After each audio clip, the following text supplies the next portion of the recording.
복되신 동정 마리아님, 당신은 하느님 말씀을 마음속에 간직하셨나이다.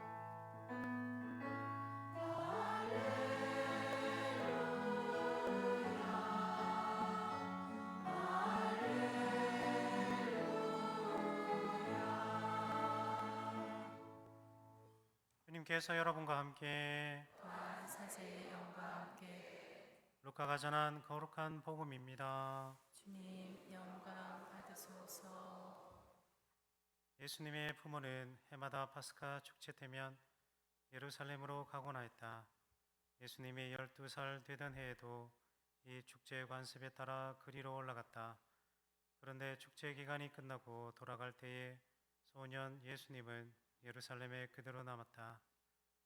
그의 부모는 그것도 모르고 일행 가운데 있으려니 여기며 하루 길을 갔다.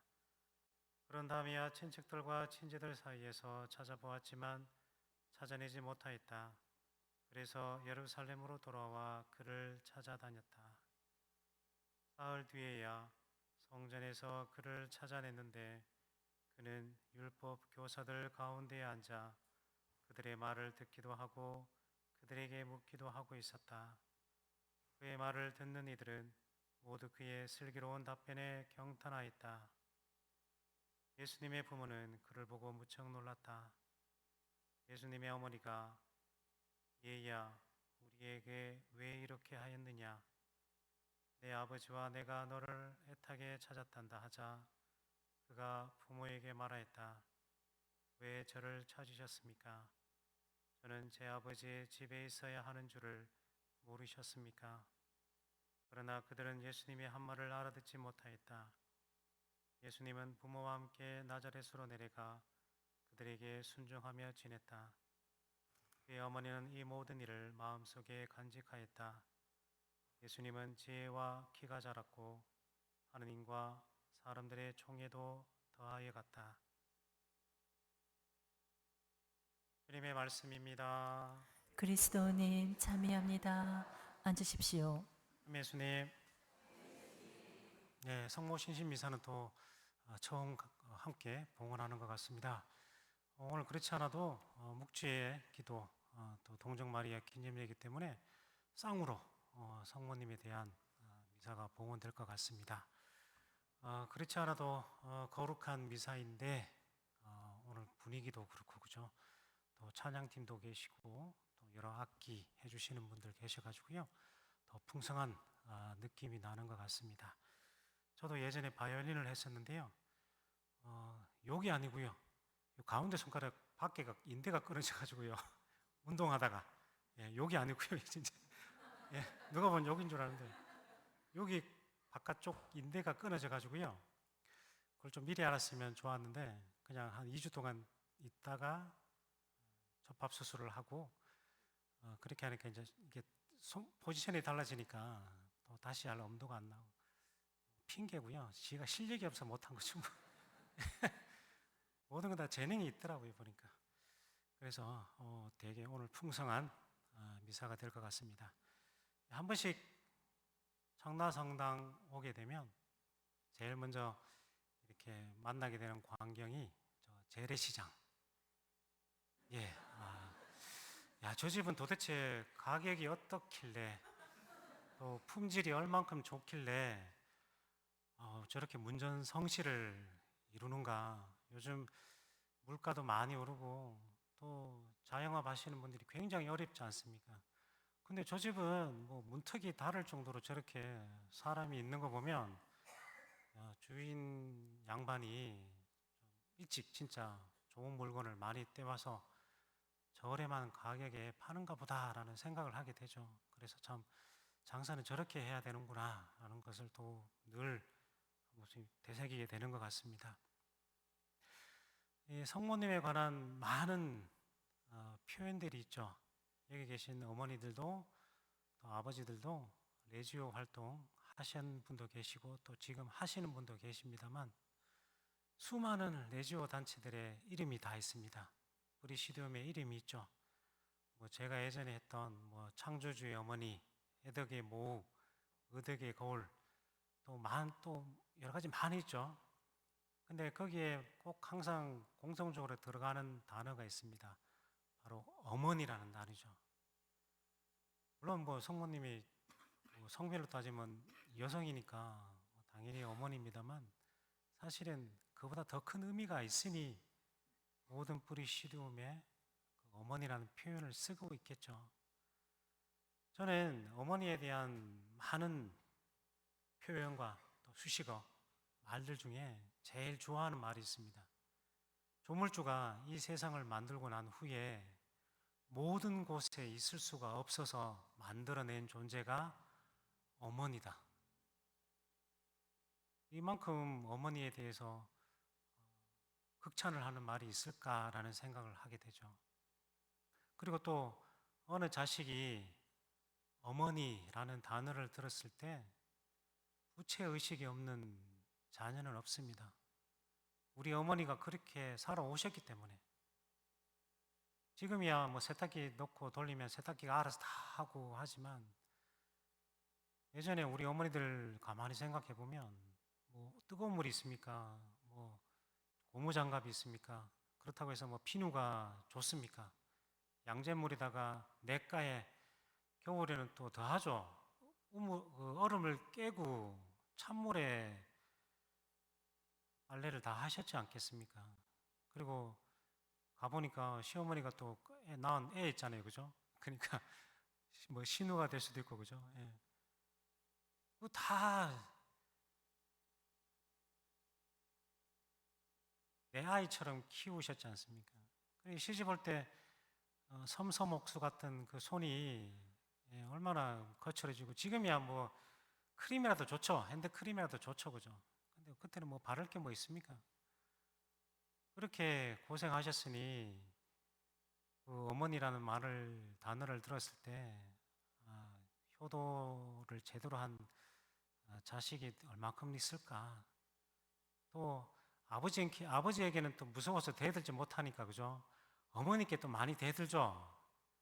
그러다 보면 어머니께 해서는 안 된 말도 하고, 어머니 가슴에 못이 박히는 또 말도 하게 되고, 또 그거를 아이고 그래 다음에 이야기해야지 하다가 먼저 하느님 곁으로 보내드리면 또 후회가 되는 게 이 자식의 그런 몫인 것 같습니다. 그래서 제가 늘 어떤 갈등이 있는 분들에 대해서 드리는 말씀이, 부모님께 잘하는 이유가 뭐 그분들에 대해서 해드리는 것도 있습니다만, 그분들이 돌아가시고 난 후에 자리에 없을 때 내가 조금이나마 덜 후회하는 거죠. 그러기 위해서 효도하는 겁니다. 부모님 돌아가시고 난 다음에 뭐 해드릴 수 있는 게 아무도 없지 않습니까? 그러니 저희 어머니 말대로 자기 부모님 죽고 난 다음에 리무진 태울 게 아니라 살아 계실 때, 그죠? 차 태워서 좋은 곳에 가셔가지고 식사하시는 게 제일 낫습니다, 그죠? 부모님 죽고 난 다음에 리무진 태우면 뭐합니까, 그죠? 자식들 뻔나는 거니까. 그래서 이 어머니라는 단어만 들어도, 그죠? 예, 뭐그 이상 뭐 표현할 게 있습니까? 사랑이고 인자함이고 자애함이고, 그죠? 어떻게 보면 그 렘브란트가 그린 왜 탕자의 귀향 있지 않습니까? 거기 보면 손이 한쪽은 남자의 손이고 한쪽은 어머니의 손이지 않습니까? 그래서 이 천재 화가라는 사람들이 그림을 잘 그려서도 천재지만, 그 당시에 남성 위주의 사회에서 하느님의 손을 한쪽은 여성의 손으로 표현했다는 게, 그게 저는 더 천재 같습니다. 그러니 하느님이 왜 물론 뭐 표현은 남성성으로 할 수 있겠습니다만 왜 그에게 여성성이 없겠습니까? 이 세상을 남자와 여자 또 태양, 달, 음양의 조화로 만들었다면 당연히 하느님께도 남성과 여성성이 함께 있겠죠. 우리에게도 마찬가지입니다. 겉으로는 뭐 남자의 모습을 떼고 있지만 또 여성스러운 분도 계시고, 또 여성의 모습을 하고 계시지만 또 남자 못지않게 진취적이고 또 폐기적이고 뭔가 개척하는 일을 또 좋아하시는 분도 계시죠. 그래, 모든 사람에게는 남성성과 여성성이 함께 있습니다. 근데 특별히 오늘 성모님의 미사를 하고 있으니 여성성에 더 초점을 맞추고 말씀을 드리는 것 뿐이죠. 지금 안 그래도 그 미사 지향에 보니까 첫 번째 그 오늘 성모님 미사에 맞아서 지향하는 바를 읽어봤습니다. 정말 이 시대가 어느 때보다 여성성이 더 필요하지 않는가. 여기 계신 어머니들 듣기 좋으라고 드리는 말씀이 아니라 지금 우리나라가 굉장히 혼란스럽죠, 사실은.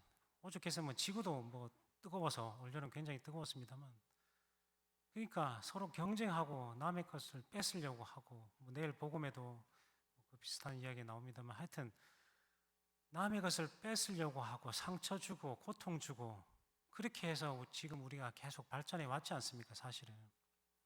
근데 이제는 정말 여성성이 필요하지 않는가 이런 생각이 듭니다. 옛날에 이어령 교수께서 우리나라 문화에 대해서 이야기할 때 보자기 문화라고 했습니다. 그러니까 보자기는 우리 어머니들 지금은 책가방 많죠, 그죠? 저도 옛날에 학교 다닐 때, 초등학교 때 자기 친척이 일본에 있는 아이들은 그 란도세루라는 가방 있지 않습니까? 예, 그거 저도 되게 부러웠었는데, 하여튼 지금이야 책가방 들고 다니지만 예전에 우리 어머니들 학교 다니실 때 보자기에 이렇게 책가방 이렇게 다 이렇게 하고 가셨지 않습니까? 그러면 김치 국물 다 흐르고 책 다 적고 그렇게 하셨을 것 같은데, 보자기 문화라는 거죠. 거의 그 물건의 형태가 어쨌든 간에 보자기는 그거를 싸서 묶으면 다 들 수 있고 다 멜 수가 있는 거죠. 그 포용의 문화라는 거죠. 마찬가지로 지금 이 시대에 필요한 게 그 여성성이 왜 필요하면 이해해주고 감싸주고 안아주고 포용해주는 그러한 것들이 필요하니까 제가 드리고 싶은 말씀이 바로 그것입니다. 그러니까 이 세상에 어머니들 지금 이제 여러 가지 많은 이유로 결혼을 안 하시는 분들이 참 많아가지고 앞으로 어떻게 될지는 모르겠습니다만, 그래서 더 이 어머니들의 손길이 정말 필요한 때가 아닌가.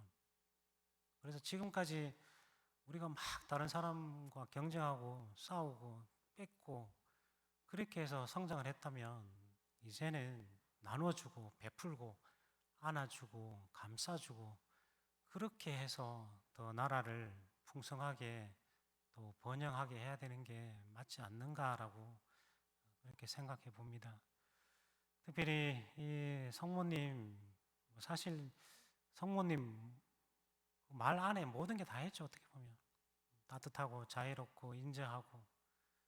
그래서 이 성모님 미사를 맞아서 미사 지향과도 마찬가지입니다만, 정말 이 세상 어둡고 또 고통받고 힘든 이들, 그들에게 성모님의 따뜻한 마음이 전해지면 참 좋겠습니다. 물론 여기 계신 분들도 또 미사 때 그렇게 기도하시리라 믿습니다. 그래서 이 성모님의 미사를 통해서 또한 우리도 치유를 받고 또 마찬가지로 성모님의 따뜻한 손길과 사랑이 필요한 이들에게 또 성모님의 손길이 전해지길 기도합니다. 아멘. 성찬 전례를 시작합니다. 봉헌성가 305번 부르겠습니다.